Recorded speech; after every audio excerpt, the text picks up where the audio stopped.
প্রিয় ভিউয়ার্স, আপনারা দেখতে পাচ্ছেন একটি গান্ধী পোকা এবং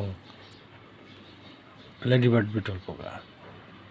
গান্ধী পোকা হচ্ছে ক্ষতিকর পোকা এবং এই ক্ষতিকর পোকাকে উপকারী পোকা লেডিবার্ড বিটল কীভাবে আক্রমণ করে, লেডিবার্ডের আক্রমণের সেই ভিডিও আপনাদেরকে দেখাবো। আপনারা দেখতে পাচ্ছেন স্ক্রিনে এই যে লাল রঙের যে পোকাটা, সেটা হচ্ছে লেডিবার্ড বিটল।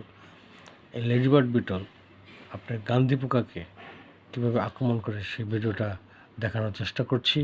আপনারা সাথে থাকুন। আপনারা যদি জমিতে একেবারেই কোনো কীটনাশক স্প্রে না করেন, তাহলে দেখা যায় উপকারী পোকার অধিকাংশ বেশি থাকে অপকারী পোকা থেকে। অপকারী পোকাকে আপনারা দেখবেন কিভাবে উপকারী পোকা ক্ষতিকর পোকাকে দমন করে। এই যে গান্ধী পোকা, ঠিক কয়েকটি লেডিবার্ড বিটল আশেপাশে ছড়িয়ে আছে। এই গান্ধী পোকাটাকে আক্রমণ করে ঠিক এটাকে ধরে ফেলবে, ধরে এটাকে মেরে খেয়ে ফেলবে।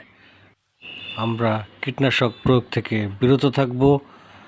আপনারা সবসময় সাথে থাকবেন। এরকম ভিডিও পেতে সাবস্ক্রাইব করুন। ধন্যবাদ।